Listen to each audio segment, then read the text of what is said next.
जो ये क्लास 10 के लिए लेक्चर नंबर 2 होगा रिफ्लेक्शन ऑफ लाइट का। लाइट मैंने शुरू किया हुआ है। अगर आपने फर्स्ट लेक्चर नहीं देखा है तो आप ज़रूर देखिए और कमेंट सेक्शन में ज़रूर बताइए कि आपको लेक्चर कैसा लग रहा है। मैं बार बार बोल रहा हूँ कि यही एक मीडियम है ताकि हम और आप इंटरेक्ट कर सकते हैं कि आपको समझ में आ रहा है नहीं आ रहा है। अगर आप बताओगे नहीं तो हाउ कैन आई अंडरस्टैंड कि आप समझ रहे हो। ठीक है, तो आप कमेंट ज़रूर करके बताओ कि आपको कैसा लग रहा है। साथ ही साथ अगर आपने इस चैनल को सब्सक्राइब नहीं किया तो सब्सक्राइब कर लो ताकि आपको आने वाले हर एक वीडियो पहले मिल सके और आप अपने पढ़ाई को बिल्कुल बीच में रोक ना पाओ। चलिए शुरू करता हूँ। रिफ्लेक्शन ऑफ लाइट आज हमें यहीं से शुरू करना है। तो रिफ्लेक्शन ऑफ लाइट में सबसे पहले ये होता क्या है। पिछले क्लास में हम लोगों ने लाइट के बारे में बहुत अच्छे तरीके से पढ़ा हुआ है कि लाइट क्या होता है। तो एक इलेक्ट्रोमैग्नेटिक वेव था जो हम लोगों को देखने में मदद कर रहा था। ठीक है, आज हम लोग देख रहे हैं रिफ्लेक्शन ऑफ लाइट। तो देखो, सबसे पहले तो यह समझो कि जो रे ऑफ लाइट होता है अगर किसी ऑब्जेक्ट पे या किसी सरफेस पे वो इंसिडेंट होता है, जैसे मान लेते हैं यह एक सरफेस है, तो अगर रे ऑफ लाइट इस सरफेस पे आकर के यहाँ पे इंसिडेंट हुआ तो इंसिडेंट होने के बाद कुछ रे ऑफ लाइट क्या होता है इसमें एब्जॉर्ब हो जाता है। कुछ रे ऑफ लाइट एब्जॉर्ब हो जाता है। ठीक है, कुछ रे ऑफ लाइट मान लेते हैं दूसरे मीडियम में ट्रांसमिट भी हो गया और मेजर पोर्शन जो होता है इसका वो क्या होता है उसी मीडियम में एयर से आया। कहाँ से आ रहा था, एयर मीडियम से आ रहा था और एयर मीडियम में ही चला गया। ऐसे आया। डायरेक्शन देना बहुत ज़रूरी है इसमें कि किधर से आ रहा है किधर जा रहा है। ठीक है, डायरेक्शन इज़ वेरी इंपॉर्टेंट। तो रिफ्लेक्शन ऑफ लाइट हुआ कि अगर इसका डेफिनेशन पूछोगे तो मैं यही कहूँगा कि अगर मेजर पोर्शन, याद रखिएगा 100% कोई भी चीज़ पॉसिबल नहीं होता है। तो अगर मेजर पोर्शन जैसे मान लेते हैं कि इधर से 100% आ रहा था तो यहाँ से 95% या 96% इधर चला गया, कुछ 1-2% एब्जॉर्ब हो गया। ठीक है, एब्जॉर्ब भी करता है। कुछ 1-2% मान लेते हैं कि दूसरे मीडियम में ट्रांसमिट हो गया। तो मेजर कौन हो रहा है यहाँ पे, सबसे अधिक कौन हो रहा है तो रिफ्लेक्ट कर रहा है। तभी हम लोग इसको क्या बोलते हैं, रिफ्लेक्शन ऑफ लाइट। ठीक है, अगर मान लेते हैं कि यहाँ पे आपने वाटर का मीडियम लिया हुआ था और रे ऑफ लाइट इधर आया तो इस समय भी कुछ रे ऑफ लाइट एब्जॉर्ब होता है, कुछ रे ऑफ लाइट रिफ्लेक्ट होता है और मेजर पोर्शन इसमें क्या हो जाएगा दूसरे मीडियम में चला जाएगा, ये वाटर में चला जाएगा एयर से। तो मेजर पोर्शन यहाँ पे जैसे वहाँ पे हम लोगों ने दिखाया, यहाँ पे भी मान लेते हैं 95%। एक डाटा बता रहा हूँ समझने के लिए कि 95% 96% दूसरे मीडियम में चला गया, तब इसको हम लोग क्या बोलते हैं, रिफ्रैक्शन ऑफ लाइट, जो हम लोग रिफ्लेक्शन के बाद पढ़ेंगे। तो बस समझाने की कोशिश यही कर रहा हूँ कि रिफ्लेक्शन ऑफ लाइट में ऐसा नहीं समझिएगा कि 100% रिफ्लेक्ट ही कर गया है।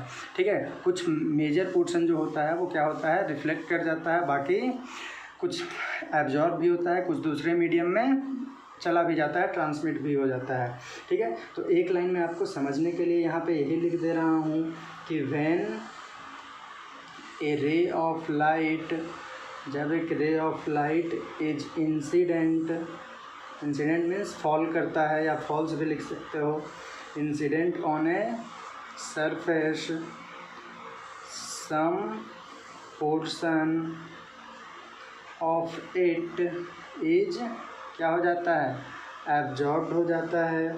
ठीक है, some is reflected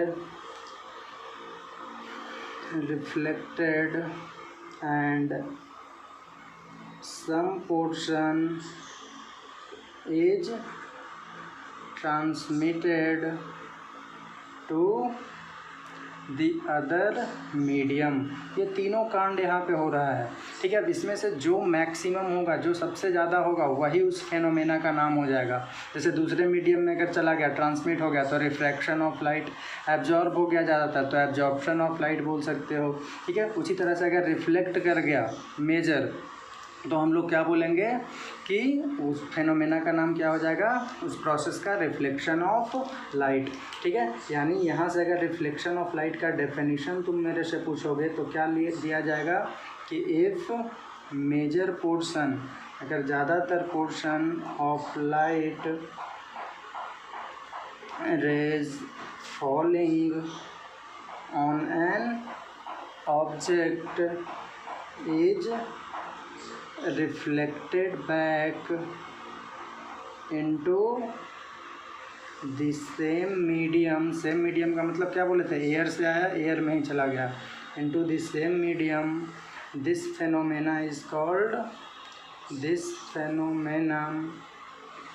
is called क्या बोलेंगे इसको, रिफ्लेक्शन ऑफ लाइट। ठीक है, तब हम लोग इसको क्या बोलते हैं, रिफ्लेक्शन ऑफ लाइट बोलते हैं। ठीक है, आई थिंक आपको इतना बहुत अच्छे तरीके से समझ में आ गया होगा। ठीक है, अब इसको एक पिक्चर के फॉर्म में मैं आपको समझा देता हूँ जैसे होता क्या है। तो यह एक सरफेस मैंने ले लिया। ठीक है, दिस इज सरफेस। यहाँ से कुछ रे ऑफ लाइट मान लेते हैं कि इस तरह से रे ऑफ लाइट इस पर आकर के फॉल किया। ठीक है, अब ये रे ऑफ लाइट इस पर आकर के फॉल किया तो कितना कांड बताएं, यहाँ पे 3 कांड होता है। कुछ रे ऑफ लाइट यहीं पे क्या कर जाता है, एब्जॉर्ब कर जाता है। कुछ रे ऑफ लाइट दूसरे मीडियम में ट्रांसमिट भी हो जाता है, और कुछ रे ऑफ लाइट जैसे यहाँ पे रिफ्लेक्शन हम लोग देख रहे हैं, तो रिफ्लेक्शन में मेजर क्या होगा, तो मेजर रिफ्लेक्ट कर जाएगा, यानी कुछ रे ऑफ लाइट क्या कर जाता है, यहाँ से रिफ्लेक्ट कर जाएगा।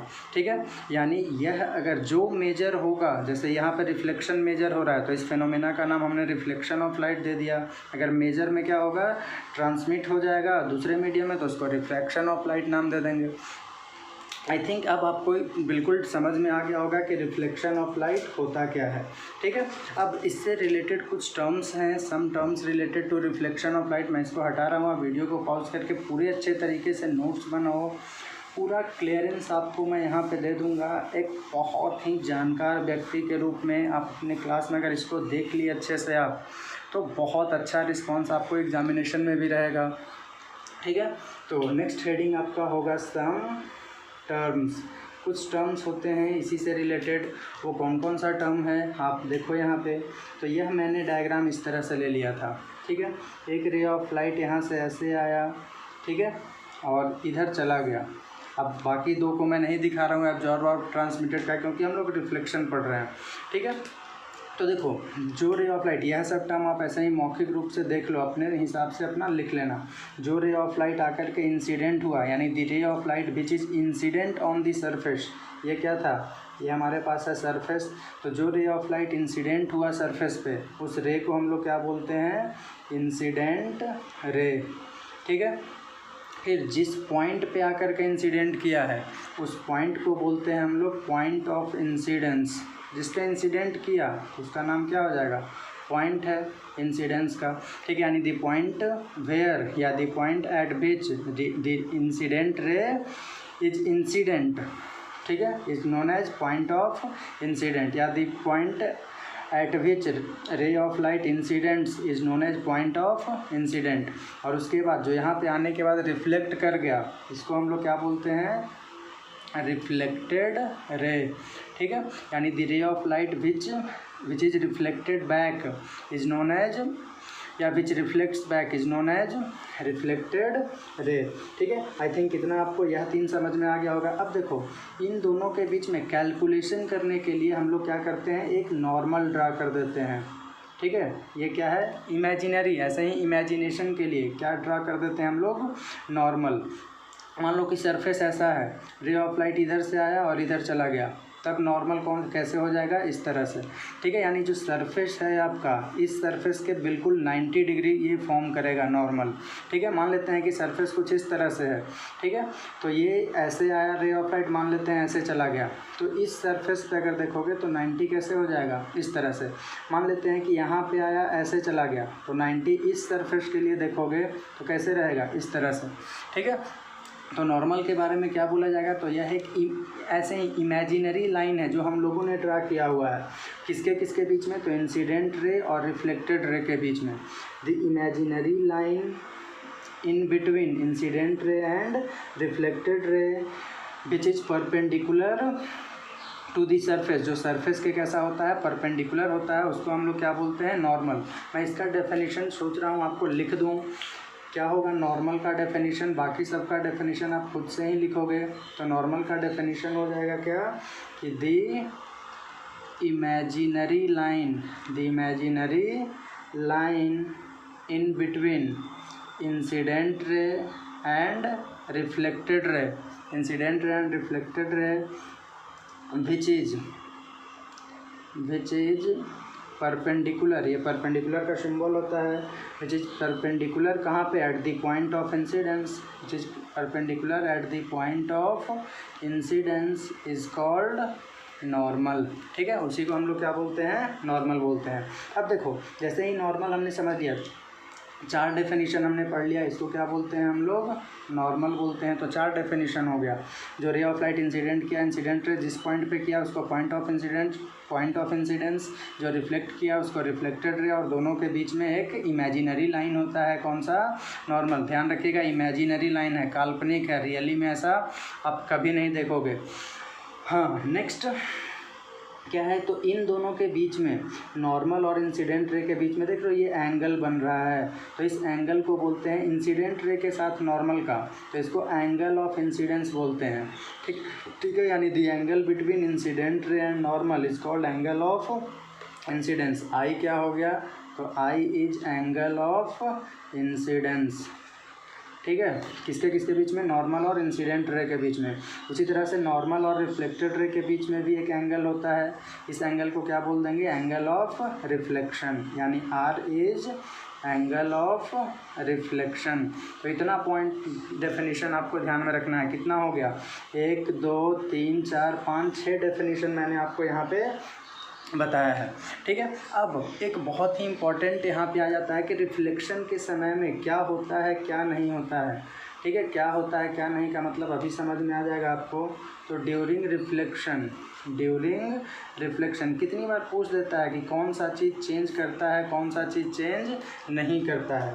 तो अगर मैं बात करूँगा मीडियम का, तो क्या मीडियम चेंज किया, इधर मान लेते हैं कि इधर मैं मीडियम, देखो तो एयर से आया था, एयर में ही चला गया, तो एयर मीडियम से आया, एयर मीडियम में ही चला गया, तो मीडियम इसमें चेंज नहीं करता है, यानी कह सकते हैं क्या कि रिमेन्स सेम, मीडियम में कोई चेंजिंग नहीं होता है।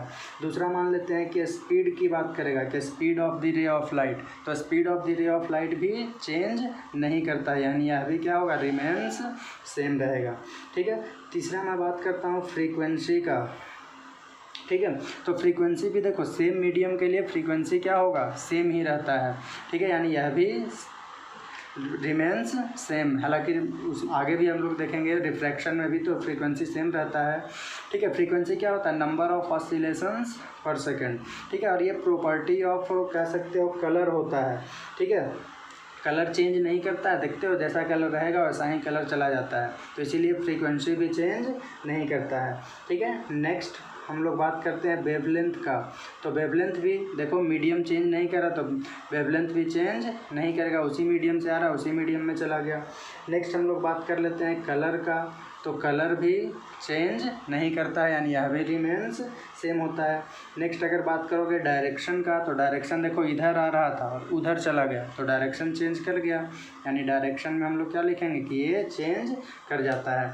ठीक है, तो ये हो गया कुछ इंपॉर्टेंट पॉइंट्स जो आपको ध्यान में रखना है। इसको आप वीडियो को पॉज करके लिख लोगे, मैं आगे बढ़ रहा हूँ।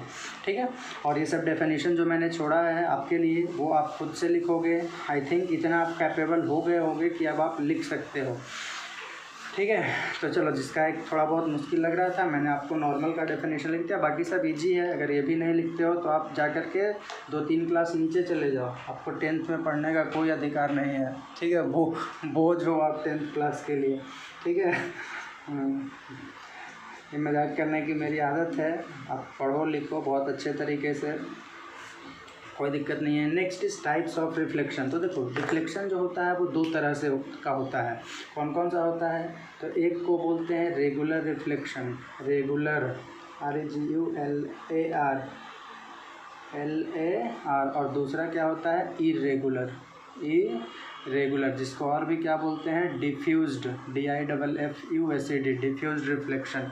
तो देखो रेगुलर रिफ्लेक्शन किसको बोलते हैं, तो रेगुलर रिफ्लेक्शन बोलते हैं कि अगर ये मान लेते हैं बिल्कुल प्लेन है सरफेस, कैसा है सरफेस, प्लेन सरफेस, जैसे आपका मिरर है तो वो बिल्कुल प्लेन सरफेस हो गया।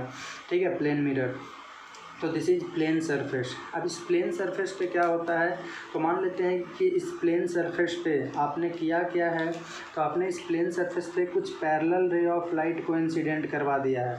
इस तरह से पैरेलल रे ऑफ लाइट आया 3, आया, इंसिडेंट किया, और इंसिडेंट करने के बाद अभी ये रिफ्लेक्ट करेगा। आप जानते हो रिफ्लेक्शन पढ़ रहे हो तो रिफ्लेक्ट जब करेगा ये, तो बिल्कुल अगर पैरेलल आया है और रिफ्लेक्शन के बाद भी अगर पैरेलल चला गया, ठीक है, पैरेलल आया था और पैरेलल ही रिफ्लेक्शन के बाद चला गया, तो ऐसे रिफ्लेक्शन को हम लोग क्या बोलते हैं, रेगुलर रिफ्लेक्शन। यानी पैरेलल आएगा, पैरेलल जाएगा। डेफिनेशन क्या लिखोगे कि if parallel coming rays of light goes parallel after reflection, तो ऐसे को हम लोग क्या बोलते हैं, रेगुलर रिफ्लेक्शन। एक मैं लिख देता हूँ, दूसरा आप खुद से लिख लेना। यानी if parallel coming rays of light goes parallel after reflection, तो ऐसे को हम लोग क्या बोलते हैं, रेगुलर रिफ्लेक्शन। और ये कैसे सरफेस पे होता है पॉसिबल, प्लेन सरफेस पे पॉसिबल होता है। दूसरा इरेगुलर रिफ्लेक्शन में क्या होता है, तो इरेगुलर रिफ्लेक्शन में होता है कुछ इस तरह से, यानी पैरेलल आएगा तो, लेकिन पैरेलल वो जाएगा नहीं, और ये रफ सरफेस पे होता है।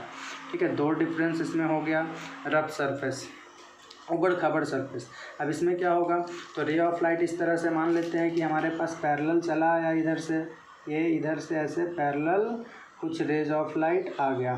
ठीक है, अब पैरेलल आ गया, अब रिफ्लेक्शन के बाद मान लेते हैं कि ये इधर चला गया, ये मान लेते हैं इधर चला गया, ये मान लेते हैं इधर चला गया। तो देखो पैरेलल आया तो था लेकिन पैरेलल गया नहीं, यानी if parallel coming rays of light do not go parallel after reflection, तो वैसे को क्या बोलते हैं, इरेगुलर या डिफ्यूज रिफ्लेक्शन बोलते हैं। ठीक है, दो तीन नोट पॉइंट याद हो गया होगा आपको, पैरेलल आया पैरेलल गया तो रेगुलर, पैरेलल आया पैरेलल नहीं गया तो इरेगुलर। कुछ नोट पॉइंट यहाँ पे मैं और आपको लिख देता हूँ। कभी मान लेते हैं कि आपसे पूछ दिया कि एक सिंगल रे ऑफ लाइट ऐसे जा रहा है, तो इसको बोला जाता है पेंसिल। ठीक है, सिंगल अगर रे ऑफ लाइट जा रहा है तो उसको पेंसिल बोलते हैं। मान लेते हैं दो तीन जा रहा है इस तरह से, तो इसको क्या बोलते हैं, beam of light, beam of light बोल देते हैं। ठीक है, अब कभी कभी हमसे पूछ देता है यह कि रेगुलर हम लोग देखते किसकी वजह से हैं, रेगुलर रिफ्लेक्शन की वजह से या इरेगुलर रिफ्लेक्शन की वजह से। तो हमेशा याद रखिएगा कि हम लोग जो देखते हैं ऑब्जेक्ट्स को देखने के लिए क्या बताया था कि रे ऑफ लाइट आएगा, रिफ्लेक्ट होने के बाद सभी डायरेक्शन में जाएगा। तो सभी डायरेक्शन में जाना कब पॉसिबल है, देखो तो इसमें क्या सभी डायरेक्शन में जा पाएगा, तो नहीं पॉसिबल है, क्योंकि ये इधर आया और एक डेफिनेट डायरेक्शन में जा रहा है। ठीक है, और इसमें क्या है, सभी डायरेक्शन में जा रहा है।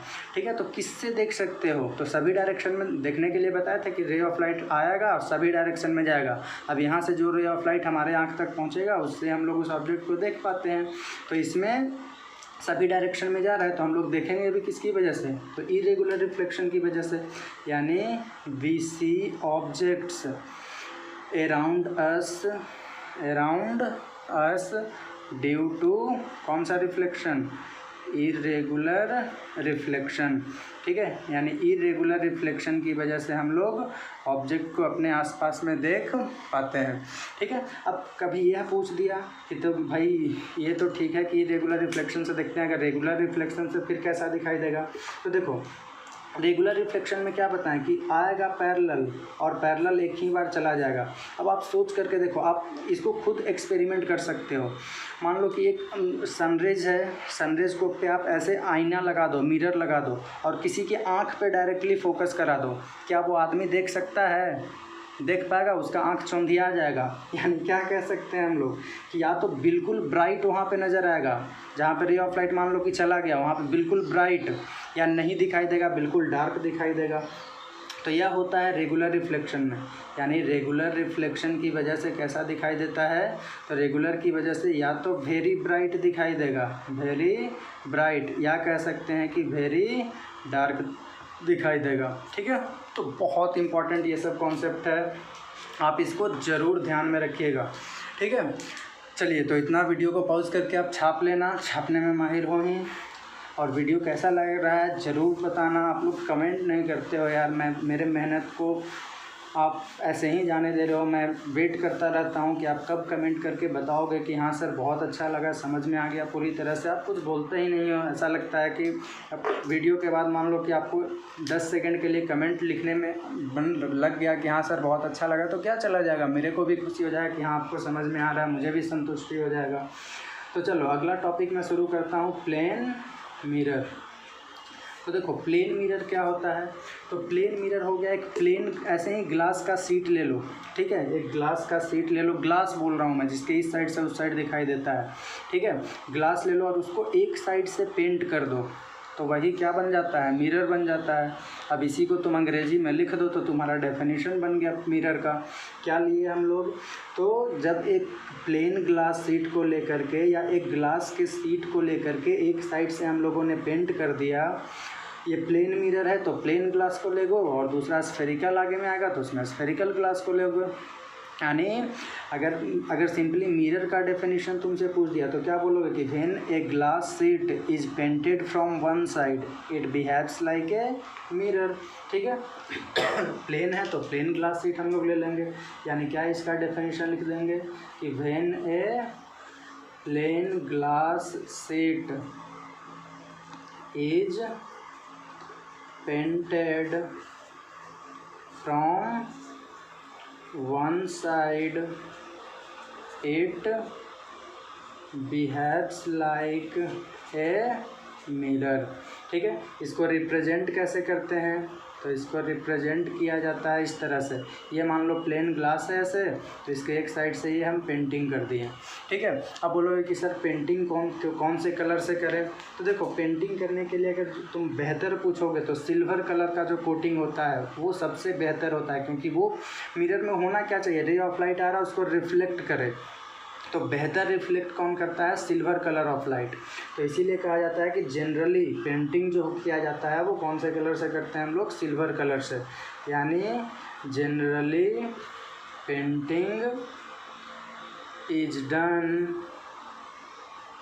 बाय पेंटिंग या कोटिंग भी लिख सकते हो, फ्रॉम सिल्वर या बाय सिल्वर कलर। क्यों, तो because it is the best reflector of light, best reflector of light, ठीक है। और इसके बाद एक और भी मान लो कि एक और प्रोटेक्टिव लेयर सिल्वर कलर कर दिया, उसके बाद और भी प्रोटेक्शन देना चाहते हो तो कुछ रेड वगैरह से आप पेंटिंग कर सकते हो, ठीक है, रेड से कर दो या ऑरेंज से कर दो। तो एक लाइन में और लिख दे रहा हूँ यहाँ पे कि आफ्टर सिल्वर, प्रोटेक्टिव लेयर बनाने के लिए कि आपको किसी भी प्रकार का दिक्कत ना हो, यानी after silver colour A protective layer of red या ऑरेंज इज डन, ठीक है, यानी रेड या ऑरेंज से उसके आगे में प्रोटेक्टिव लेयर हम लोग चढ़ा देते हैं, ठीक है। तो आप वीडियो को पॉज करके इसको भी छाप लोगे, मैं और आगे बढ़ रहा हूँ। ये प्लेन मिरर का डेफिनेशन हो गया। अब आगे में आता है कुछ कैरेक्टरिस्टिक्स होता है प्लेन मिरर का। अब वो कौन कौन सा कैरेक्टरिस्टिक्स है थोड़ा सा उस पर भी हम लोग चर्चा कर लेते हैं। तो देखो कैरेक्टरिस्टिक्स में सबसे पहला प्लेन मिरर को आप उठा करके सारा कुछ को एक्सपेरिमेंट भी पढ़ते पढ़ते कर सकते हो, ठीक है, तो ज़्यादा बेहतर समझ में आता रहेगा। अपना आईना उठा कर ले लो और चेहरा मत देखते रहना, ठीक है, चेहरा चेंज नहीं हो जाएगा, क्योंकि ये तुम्हारा एज है कि आप अपने चेहरे को ज़्यादा निखारते हो ताकि कुछ इधर उधर का हो सके, समझ रहे हो।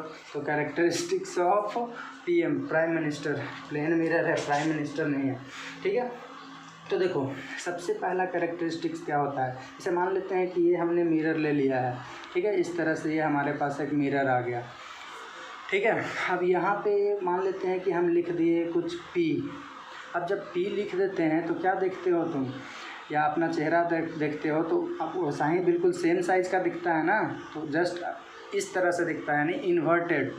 तो सबसे पहला तो यह है कि जितना दूर पे तुम ऑब्जेक्ट को रखोगे मिरर से, ये मिरर है, ये ऑब्जेक्ट है, यहाँ पे कोई भी क्या रख दिए हैं, ऑब्जेक्ट, ये क्या है हमारा मिरर है। तो मिरर से ऑब्जेक्ट तक के दूरी को ऑब्जेक्ट डिस्टेंस बोलते हैं, ठीक है। मिरर से ऑब्जेक्ट आगे में आएगा, ये सब भी फ़िलहाल अभी से ही माहौल बनाना मैं उसके लिए शुरू कर दे रहा हूँ। तो इसको क्या बोलते हैं, ऑब्जेक्ट डिस्टेंस। ऑब्जेक्ट का मिरर से distance is known as object distance, और इसको यू से डिनोट करते हैं। और ये इमेज बनता है, आगे में अगला टॉपिक इमेज ही आपका आएगा। ये ऑब्जेक्ट था, जो आप अपना चेहरा थोबड़ा देख रहे हो आईना में, वो आपका क्या है, इमेज है।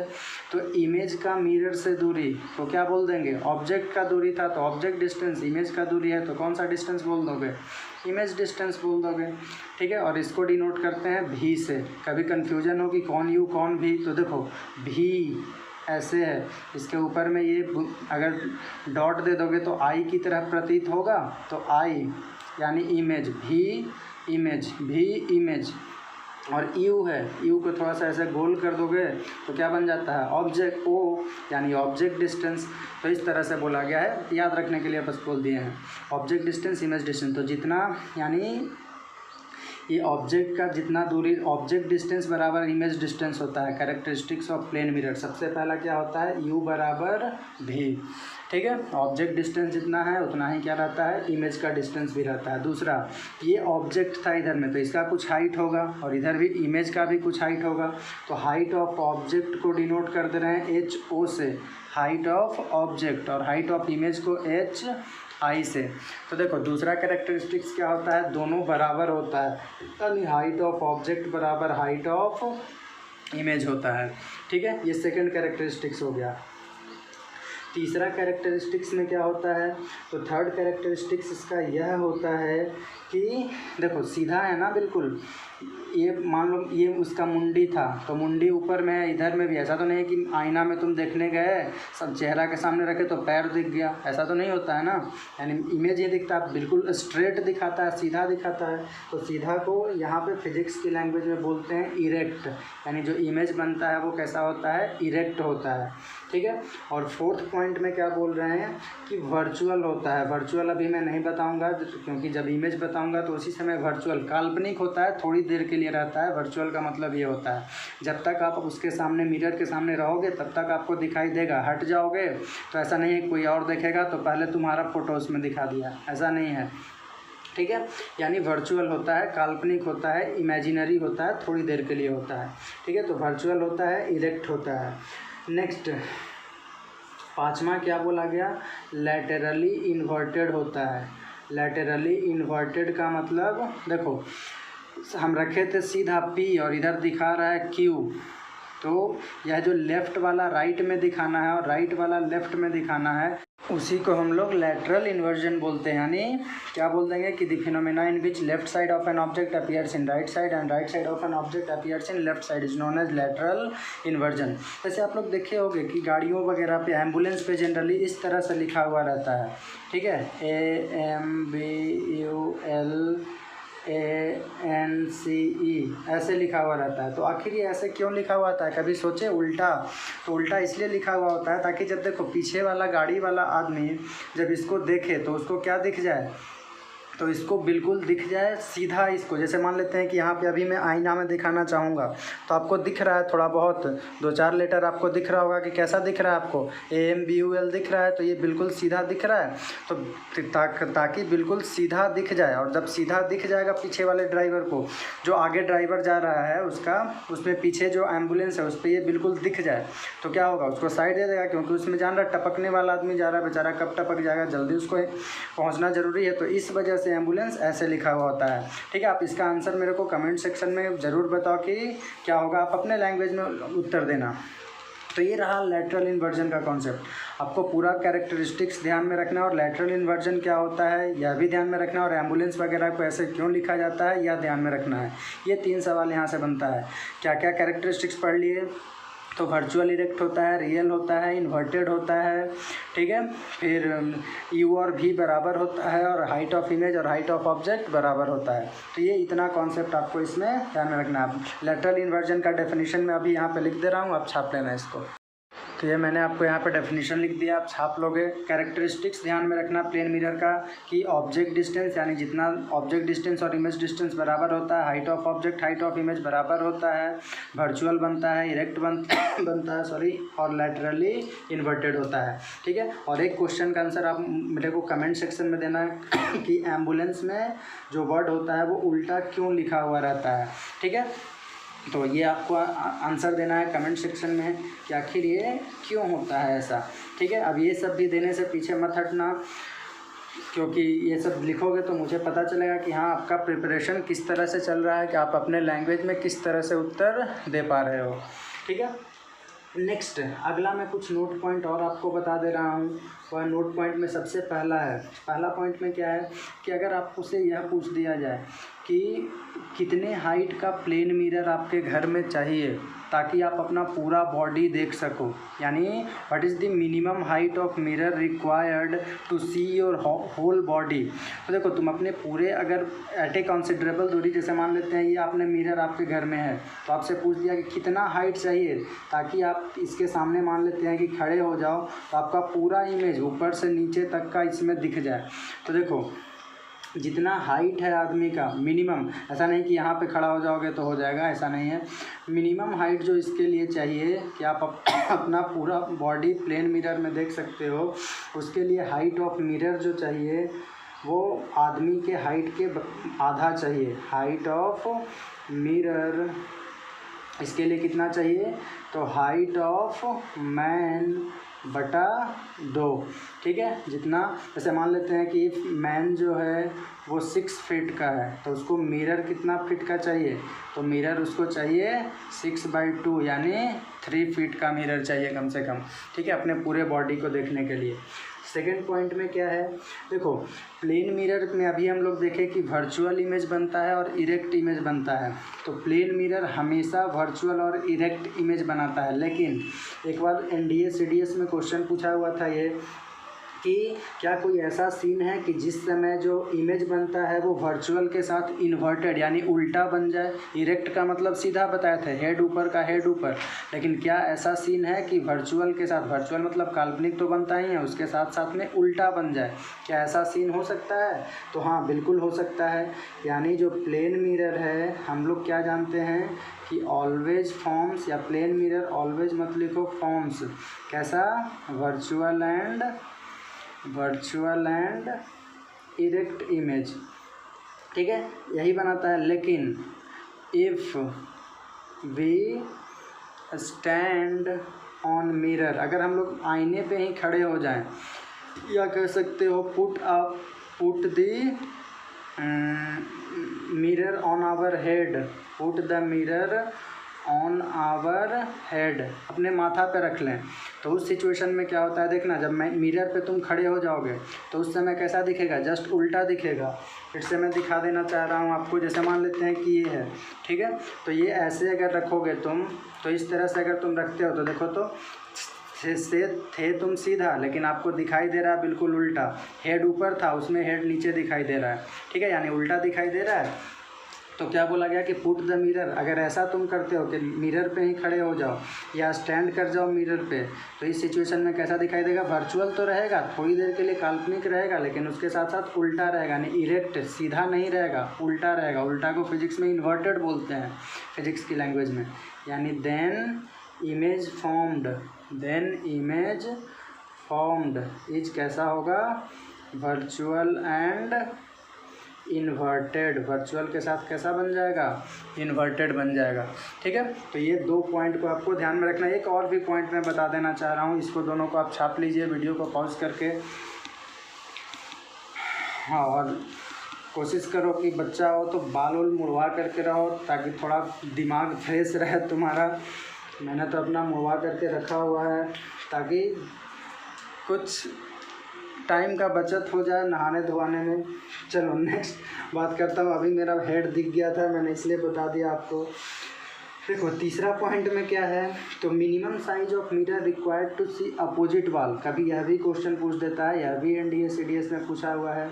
तो मिनिमम साइज ऑफ मिरर, एक बार 12th के बिहार बोर्ड में भी ये पूछा था। Minimum size of mirror required to see opposite wall, ठीक है। इसमें सीन क्या बोला जा रहा है, तो सीन इसमें यह है, जैसे मान लेते हैं कि यहाँ पे कोई लेट अस सपोज ये मिरर है, ठीक है। अब इस मिरर में ये पीछे में मान लेते हैं कि दीवार है, ठीक है। ये क्या है यहाँ पे, वॉल, दीवार का मतलब दीवार वही वॉल है, दीवार है। अब यहाँ पे एक आदमी है, ठीक है, ये मिरर की तरफ अपना फेस किए हुए है और ये आदमी चाहता है कि हम इस h हाइट के दीवार को पूरा इस मिरर में देख लें, ठीक है, एक कंसिडरेबल दूरी से। तो इस सिचुएशन में क्वेश्चन आपको समझ में आ गया होगा। ये आदमी है, आप ऐसे खड़े हो इधर चेहरा करके, ठीक है, और इस आईना को देख रहे हो, और आप क्या देखना चाहते हो, तो पीछे वाला दीवार को देखना चाहते हो, पूरा ऊपर से नीचे तक का, ठीक है। यानी यहाँ से आपको रिफ्लेक्शन होकर के आपकी आँख तक पहुँचना चाहिए, और नीचे में भी रिफ्लेक्शन होकर के आपकी आँख तक पहुँचना चाहिए, तभी आप देख सकते हो। इतना बात आपको समझ में आ रहा होगा, ठीक है। तो इसके लिए जो मिरर का हाइट चाहिए वो दीवार के हाइट के 1/3 चाहिए, यानी हाइट ऑफ दीवार अपॉन 3, ठीक है। तो ये तीसरा नोट पॉइंट हो गया। आई थिंक आपको यह भी समझ में आ गया होगा। तो ये सब बातें हुआ। अब आगे में एक और भी टॉपिक आता है नंबर ऑफ़ इमेज फॉर्म्ड का, ठीक है। अगर आप किसी कंपटीशन में बैठोगे 10th लेवल पे, तो उसमें ये सब क्वेश्चन बहुत पूछता है, जो मैं अभी बता रहा हूँ, पीछे भी बताया ये सब।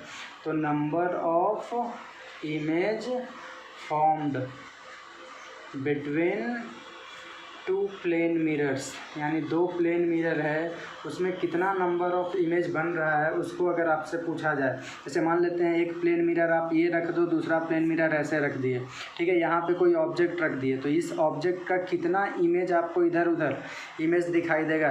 इमेज अभी मैंने पढ़ाया नहीं है, क्योंकि ये सब नोट पॉइंट में पहले सोच रहा हूँ कि ये सब क्लियर कर दूँ आपको। इमेज मैंने थोड़ी बहुत बता दी कि क्या है। आप अपना थोबड़ा देखते हो, चेहरा देखते हो आईने में, तो वो क्या कहलाता है, इमेज कहलाता है, ठीक है। अब उसका एक डेफिनेशन प्रॉपरली मैं दूंगा, फिर टाइप्स ऑफ इमेज वगैरह बताऊंगा, लेकिन उससे पहले ये तो number of image 2 plane mirror के बीच में कितना बनता है, ठीक है। तो मान लेते हैं दोनों प्लेन मिरर के बीच का में जो एंगल है, उस एंगल को मान लेते हैं कितना है, थीटा है, ठीक है। थीटा क्या हो गया, तो एंगल है बिटवीन 2 प्लेन मिरर्स, ठीक है, यानी 2 प्लेन मिरर के बीच का ये एंगल है। तो इस सिचुएशन में जो नंबर ऑफ इमेज फॉर्म्ड होता है, नंबर ऑफ इमेज जो बनता है कि कितना इमेज बनेगा, तो वह डिपेंड करता है थीटा पे, कि कितने दोनों मिरर के बीच में एंगल कितना है, 20 डिग्री है, 50 डिग्री है, 100 डिग्री है, 200 डिग्री है, कितना डिग्री है, ठीक है। 200 डिग्री नहीं हो सकता है, 180 नहीं हो सकता है मैक्सिमम, ठीक है, क्योंकि उसके बाद फिर चेंज कर जाएगा सीन। तो ये दिया जाता है 360 बटा थीटा से, 360 अपॉन थीटा। अब समझ लो, थीटा की वैल्यू अलग अलग रखते जाओगे तो नंबर ऑफ़ इमेज अलग अलग मिलता जाएगा, लेकिन ऐसा नहीं है कि बिल्कुल वही हो जाएगा। इसका मान लेते हैं कि वैल्यू कितना आया, n आया। अब इस n पे डिपेंड करता है। जैसे मान लेते हैं कि n अगर इवन रहा, n कैसा रहा, इवन रहा, तो n अगर इवन रहा तो उस सिचुएशन में नंबर ऑफ़ इमेज जो बनेगा, नंबर ऑफ़ इमेज, उसमें से 1 माइनस कर देते हैं। इवन आया तो 1 घटा देते हैं, ठीक है। अगर n ऑड रहा तब वही छोड़ देते हैं, यानी नंबर ऑफ़ इमेज कितना रह जाता है, बराबर n ही रह जाएगा। 5 आया तो 5 ही रह जाएगा। अभी एग्जांपल दूंगा मैं, इवन रहा तो 1 घटा देंगे, ऑड रहा तो उतना ही छोड़ देंगे। जैसे आप बोल दोगे कि सर फ्रैक्शन रहा तो ठीक है, क्या रहेगा, फ्रैक्शन। तो फ्रैक्शन में रहेगा तो इस तरह से कुछ आएगा ना। जैसे मान लेते हैं कि 50 डिग्री पे है, तो 50 डिग्री पे है तो 360 बटा 50, 5 से 5 कैंसिल हो गया, और इसको कितना लिख सकते हैं, 7 होल 1/5, 7 × 5 = 35, 136 बटा 5। तो इसमें जो इंटीग्रल पार्ट, इसको इंटीग्रल पार्ट बोलते हैं, इसको फ्रैक्शनल पार्ट बोलते हैं।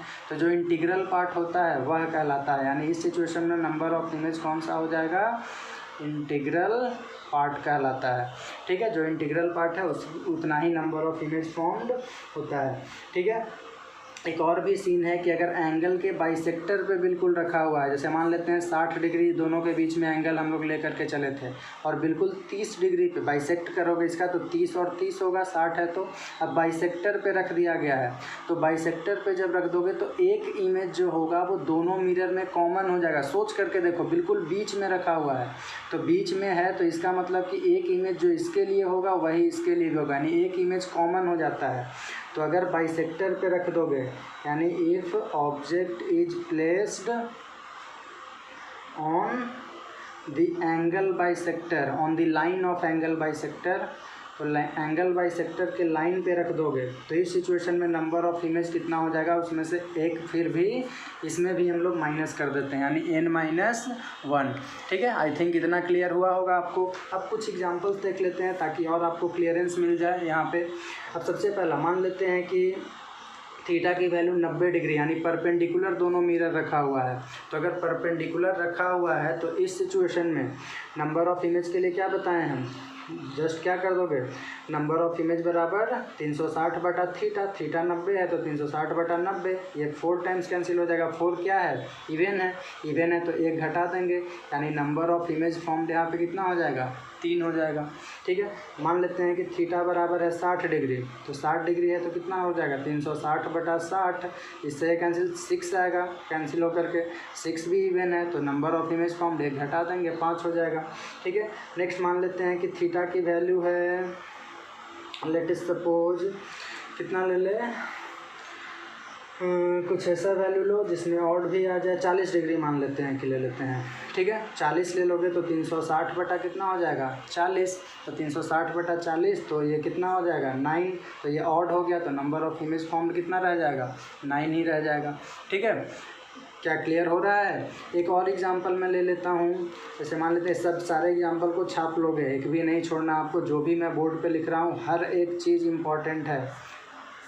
नेक्स्ट मान लेते हैं कि अगर पैरेलल रख दिया, दोनों इमेज को इस तरह से पैरेलल रख दिया है, पैरेलल में थीटा की वैल्यू कितना होता है 0 डिग्री होता है, तो अगर 0 रख दोगे 0 हो जाएगा, तो इस समय कितना बन जाएगा नंबर ऑफ इमेज 360 बटा 0 यानी इनफाइनाइट। इस सिचुएशन में देखते होगे कि जब ज्वेलरी शॉप में जाते हो तो पैरेलल दोनों साइड में अगर मिरर लगा हुआ है ऐसे, तो कितना सारा लगता है कि दुकान बहुत दूर दूर तक लंबा, या सैलून वगैरह में जाओगे तो दोनों साइड में जब मिरर लगा हुआ है तो लगेगा कि कितना दूर तक है। तो ये इसीलिए होता है क्योंकि इनफाइनाइट इमेज बनता है वहाँ पे। उसी तरह से मान लेते हैं कि थीटा बराबर है 50 डिग्री, थीटा बराबर 50 डिग्री के लिए अभी बताएं कि कितना हो जाएगा, कैंसिल होकर के 7/1/5 आएगा, तो इसमें इंटीग्रल पार्ट यानी नंबर ऑफ इमेज फॉर्म्ड कितना हो जाएगा 7 हो जाएगा।